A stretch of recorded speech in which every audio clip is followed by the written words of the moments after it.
Thank you, Excellency. I'll take another question. Yes, Miriam? Thank you.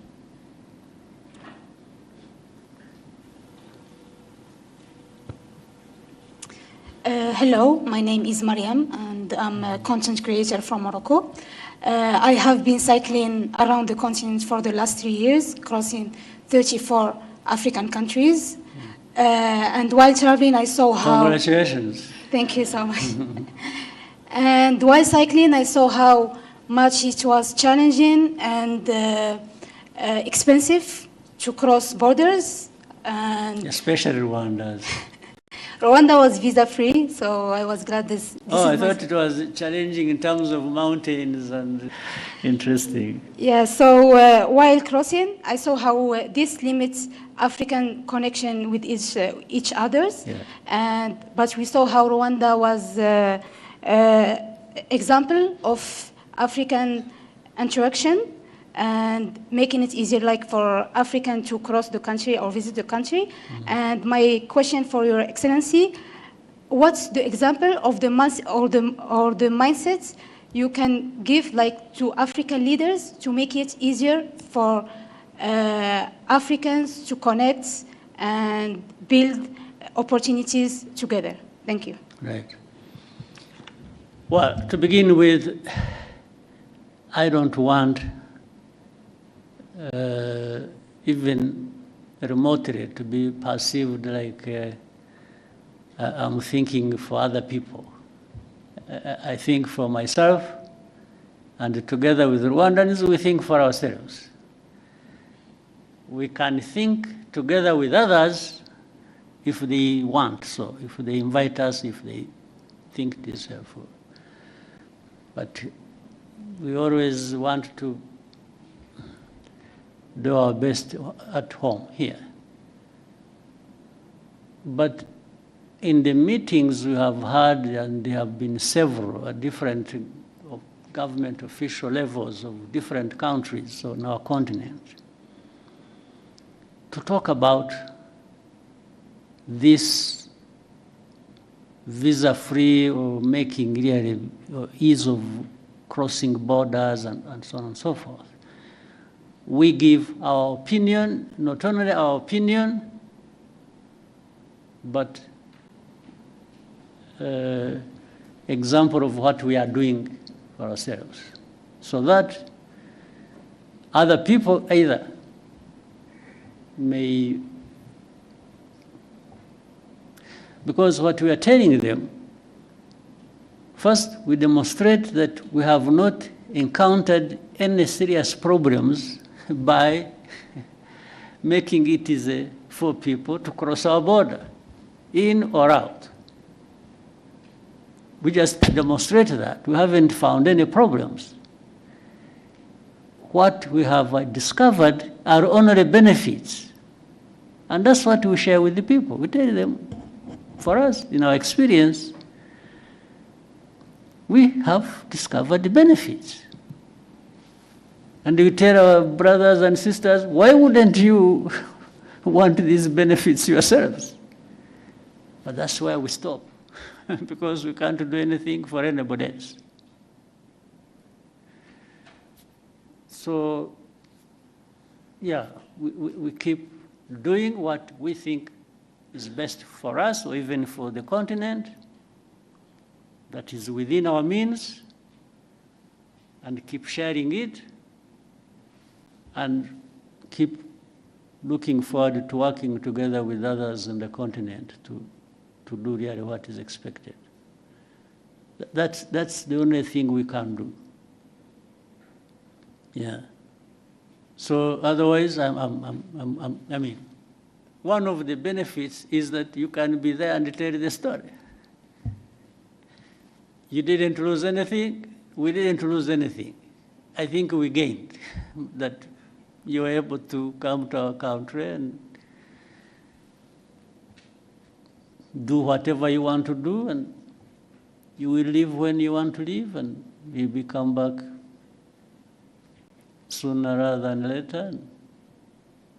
And that's, so imagine if it was multiplied thousands or millions of times the benefits the Africans would have in that. Thank you, Excellency. Shall we take a question from Iramide, the front?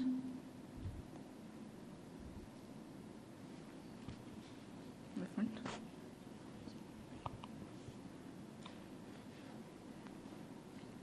Good day, Mr. President. My name is Iramide. I'm an actor, digital creator from Nigeria. It's my first time in Rwanda, and I must say it's beautiful. Thank you for having myself and the other creators. I'll be speaking from the perspective of a creative, essentially, and tying it to the ASG theme for this year. If Met-Africanism is pretty much about moving from simply recognizing our shared identities as Africans to more or less building together at this time and building meaningful connections, what does that exactly mean for the African creative industries? Essentially, if you have to put in place some policies or whatever changes as the president to further help African creators, African creatives in general, build sustainable careers, collaborate together, and essentially tell our stories ourselves on a global scale, what would that policy be? And I think because you just said something almost similar to my question in response to Miriam's own, because you don't want to think for the rest of Africans, I think you should just tell us from the perspective of your position as the president of Rwanda, what exactly would Rwanda do to help build a better ecosystem for African creatives? Thank you, sir. Yeah. First, the African creatives exist, and that's why you are there and doing whatever you're doing. So you already have pretty much in ideas of what could be done. In fact, I would even flip the question and ask you, since you started the journey yourself, and it's a good thing that you really happen to be, and with all the work you've done or what you've gone through, what are the hindrances you've encountered on the way that you thought and said, no, but if this thing was not like this, maybe I would do better, I would be better in service of the creative industry. So bear that in mind as well, because that helps me to say, oh, so meaning the task is for both of us. You tell me from your experience, and I will respond to that with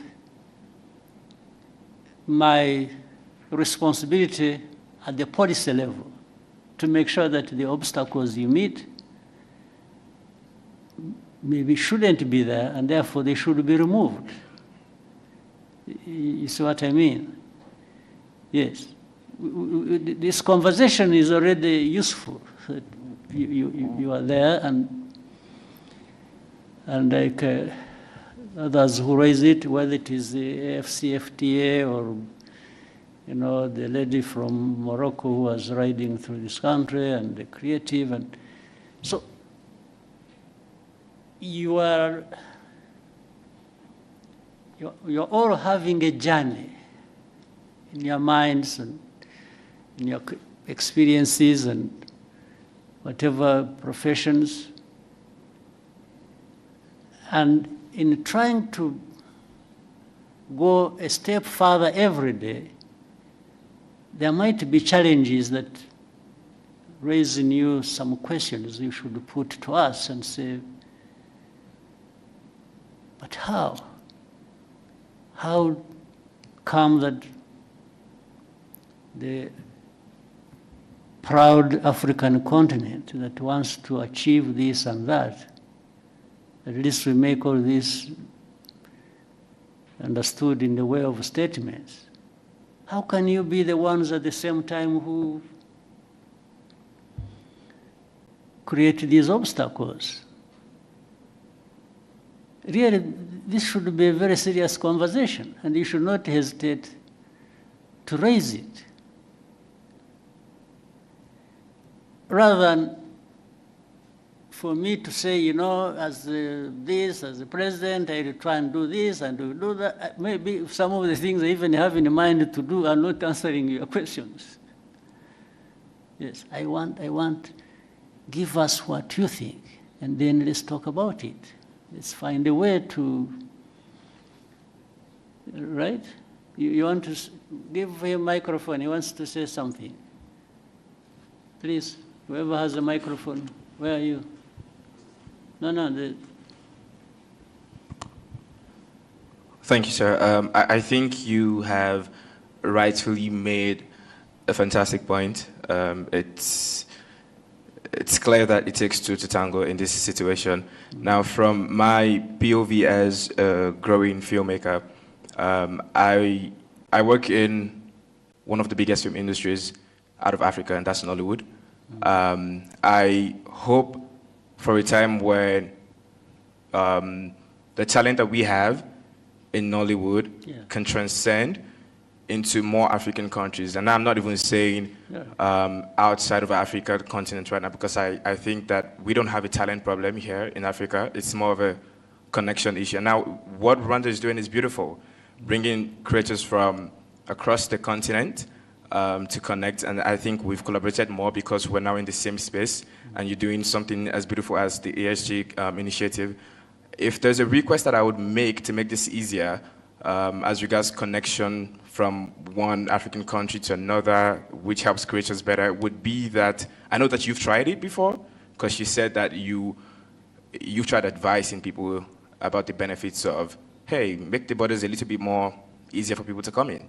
And, you know, of course, you can't think for them. You've shown them the benefits, it's up to them to decide.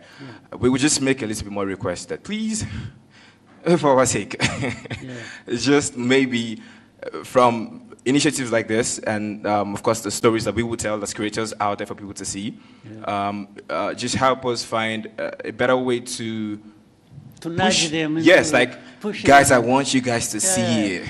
So well, maybe our presidents and policymakers would do better. Yes, thank you so much. I'll try that and anything that can be.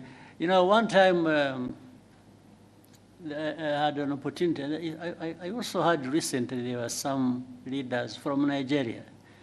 One time I met governors. Came here. They came here. I think they had been organized by UNDP or something.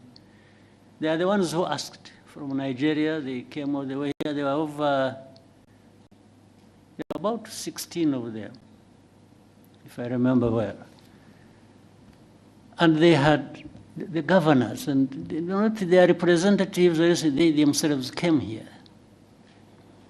And they came here because I think through the interaction with the UNDP and others, they had learned of a number of things that maybe that could be useful to them in the governance area if they tried it.